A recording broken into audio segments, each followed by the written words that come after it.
London की सड़कों पर 200 से भी ज्यादा सिख समुदाय के लोगों ने जबरदस्त प्रदर्शन किया, जिसके बाद एक 16 साल की लड़की एक बिल्डिंग से बाहर आती है। उसका रेस्क्यू कराया जाता है, जिसे बहला फुसलाकर उसका अपहरण किया गया था और उसके साथ रेप किया गया। आखिरकार इस वारदात को अंजाम देने वाले पाक ग्रूमिंग गैंग के लोगों को पुलिस अरेस्ट कर लेती है। सोशल मीडिया पर सामने आया गिरफ्तारी का वीडियो रोंगटे खड़े कर देने वाला है, जब बड़ी संख्या में सिख सड़क पर नजर आते हैं।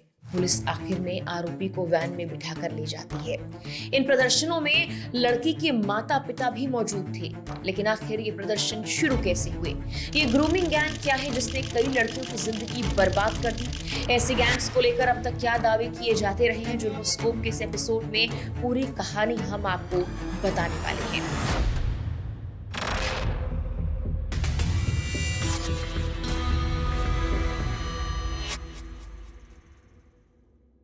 तारीख 13 जनवरी साल 2026, जब एक वीडियो सोशल मीडिया पर तेजी के साथ वायरल होने लगा। वीडियो में एक सिख युवक पश्चिमी लंदन के हाउंसलो इलाके में एक फ्लैट का दरवाजा पीटते हुए चिल्ला रहा है, बाहर आओ दरिंदे। उस अपार्टमेंट बिल्डिंग के बाहर ब्रिटिश सिख समुदाय के 200 से ज्यादा लोग जमा थे। वो एक नाबालिग सिख लड़की को घर वापस लाना चाहते थे, जिसे आरोप है कि 30 साल का एक आदमी तब से फंसा रहा था जब वो लड़की 14 साल की थी। लड़की के पिता जसपाल सिंह संधू ने मौके पर जाकर पुलिस को बताया कि उस आदमी ने उनकी बेटी को बहला फुसलाकर माता पिता का घर छोड़ने के लिए मजबूर कर दिया।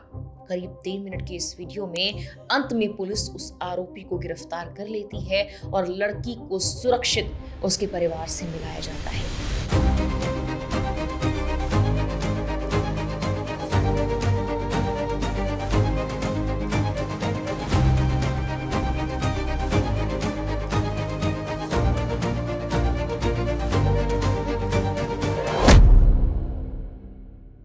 कुछ ऐसी चीजें 30 दिसंबर 2025 को भी एक वीडियो में देखने को मिली थी, जब सिख समुदाय के एक ग्रुप AK मीडिया 47 ने इंस्टाग्राम पर एक वीडियो पोस्ट किया था, जिसमें उसके नेता जस्सा सिंह कथित तौर पर अफगान मुस्लिम पृष्ठभूमि के एक शख्स से भिड़ते हुए नजर आ रहे थे। एक पड़ोसी ने बताया कि वो एक छोटी बच्ची के साथ घिनौनी हरकत कर रहा था और वो एक बदमाश आदमी है। पड़ोसी ने कहा था कि उसने उसे लगभग 12 साल की दिखने वाली एक और लड़की के साथ भी देखा था। यानी इस तरह से लड़कियों को फंसाने का तरीका आम और पुराना है। सिख प्रेस एसोसिएशन के अनुसार जिस लड़की का रेस्क्यू कराया गया है, वो जब 16 साल की हुई तब आरोपी ने उसे घर छोड़ने के लिए मजबूर किया था। उसके लिए आमतौर पर इस्तेमाल होने वाले बहलाने फुसलाने के हथकंडे अपनाए गए थे। पुलिस अब तक इस मामले में मदद कर ही नहीं पाई थी, क्योंकि आरोपी ने कानूनी खामियों का फायदा उठाया। इसे देखते हुए सिख समुदाय सड़क पर आ गया और लड़की को बचाने के लिए कदम उठाए गए। हाउंसलो में 20 माध्यमिक विद्यालय हैं और कथित तौर पर बच्चों का यौन शोषण करने वाले व्यक्ति के घर के पास से हर दिन हजारों बच्चे गुजरते हैं।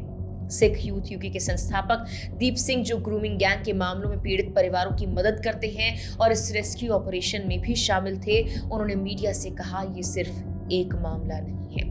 उनके मुताबिक पिछले 13 सालों में ऐसे हजारों मामले देख चुके हैं। उन्होंने कहा कि ब्रिटिश पाकिस्तानी पुरुष कम से कम 1960 के दशक से सिख लड़कियों को निशाना बनाते रहे हैं। द वीक की रिपोर्ट के मुताबिक पाकिस्तानी मूल के गैंग्स द्वारा नाबालिग लड़कियों को निशाना बनाने की खबरें सबसे पहले साल 2002 में सामने आई थी। उस वक्त लेबर पार्टी की सांसद एन क्रायर ने चेतावनी दी थी कि उनके वेस्ट यॉर्कशायर के कीघली इलाके में ऐसे मामले हो रहे हैं। इसके बाद साल 2010 में अखबार द टाइम्स ने एक बड़ी जांच शुरू की, जब साउथ यॉर्कशायर के रोदरहैम इलाके में 5 लोगों के एक गैंग को 12 से 16 साल की नाबालिग लड़कियों के यौन शोषण का दोषी पाया गया। इस जांच में खुलासा हुआ कि सैकड़ों बल्कि हजारों लड़कियों का संगठित गैंग्स के जरिए यौन शोषण किया गया था। इन गैंग्स में ज्यादा मेंबर ब्रिटिश पाकिस्तानी मूल के थे। रोदरहैम में मुख्य रूप से 11 से 16 साल की उन लड़कियों को निशाना बनाया गया था जो परेशान या कमजोर पृष्ठभूमि से थी।